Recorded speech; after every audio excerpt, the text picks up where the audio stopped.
Welcome to The Explainer. Today, we're going to talk about a fundamental language of the digital world, something you probably use every single day without even knowing it, the Inter-Integrated Circuit Protocol, but everyone just calls it I2c. Have you ever really stopped to think about your phone? I mean, inside that little device, there are dozens of tiny, specialized computer chips.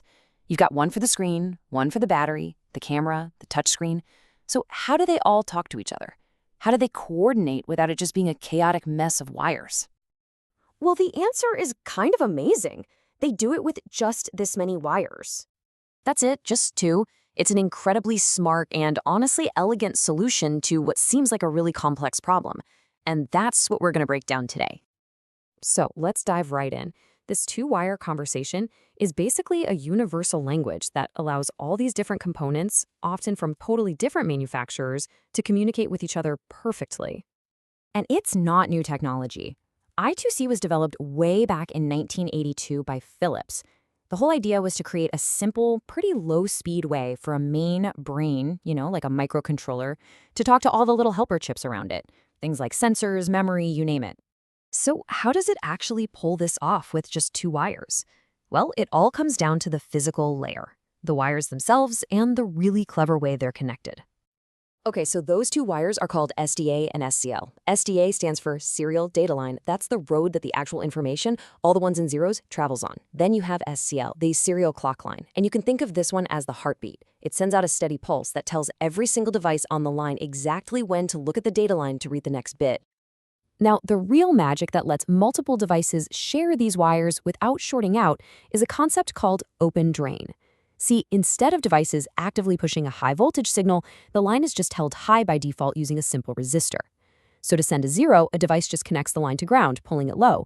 It's a brilliant way to make sure two devices can't fight each other and cause damage. A great way to picture it is like a shared rope that's held up in the air by some springs. Anyone who wants to signal something can just grab the rope and pull it down to the ground. As soon as everyone lets go, the springs pull it right back up. It's simple, it's safe, and it just works. Okay, so we've got our two wires, but with maybe dozens of devices all hooked up, how do they know who's supposed to be talking and who's supposed to be listening? Well, it's all handled with a clear hierarchy. Now, you'll see the original terms master and slave on this slide. That was the language in the 1982 spec. But today, the industry has moved to more modern terms like controller and target. So that's what we'll be using for the rest of this explainer. So on any I2c bus, there's always one controller and then one or more targets. The controller is the boss. It's the one that starts the conversation, it provides that critical clock signal we talked about, and it ends the conversation. The targets, well, they're the listeners. They just hang out quietly on the line, waiting for the controller to call on them specifically. So how does a controller call on a target? Well, every single target device has a unique 7-bit address. It's basically its name, or its phone number. With 7 bits, you can have up to 128 unique devices all sharing that same two-wire bus. So the controller doesn't just start shouting data and hope for the best. Nope. The very first thing it does is broadcast the specific address of the target it wants to talk to. All the other targets on the line hear that address, realize, hey, that's not for me, and they just go back to listening. All right, now let's see how this all comes together to form an actual message. Just like any language, I2c has its own grammar and syntax, a set of rules that every single device has to follow to make sure everything is understood perfectly. And here's the beautiful thing. Every single I2c transmission follows this same basic structure. The controller sends a special start condition to get everyone's attention. Then, it sends the address frame to pick its partner. After that, it sends one or more data frames with the actual message, and finally, when it's all done, it sends a stop condition. This diagram shows you what that actually looks like on the wire. You can see the start, then that 7-bit address, followed by a read/write bit that tells the target whether it should get ready to receive data or send some back. Then you see the data itself, which is sent in neat 8-bit chunks. And notice that little extra bit at the end of each frame? That part is absolutely critical. That extra bit is called the acknowledge, or ACK. After the controller sends a byte of info, the receiving target gives a little tug on the data line. It's the simplest form of feedback you can imagine. A quick, clear, yep, got it. If the target doesn't do that, the controller knows immediately that something went wrong. Okay, enough theory. I think it's time to see this whole thing in action. Let's walk through a real-world example and watch a controller write just a single byte of data to a target. Okay, here we go. First, the controller creates that start condition, claiming the bus. Then it sends the 7-bit address of the specific target it wants, plus a 0-bit to say, I'm writing to you. The correct target sees its number and replies with an i2c. I'm here and I'm ready. The controller then sends the 8-bit byte of data. The target receives it and sends another i2c, got the data.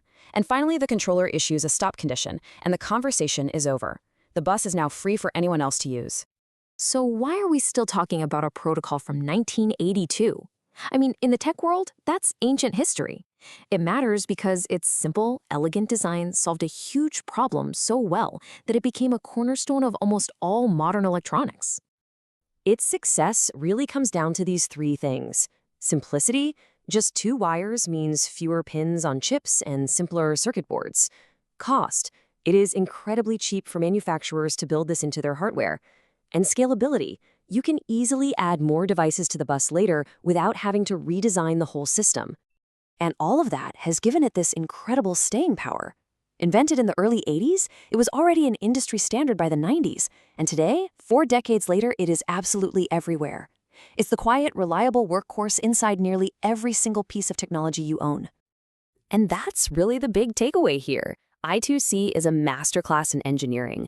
It proves that a design doesn't have to be the fastest or the most complicated to win. Sometimes a simple, robust solution that is just good enough is the one that stands the test of time.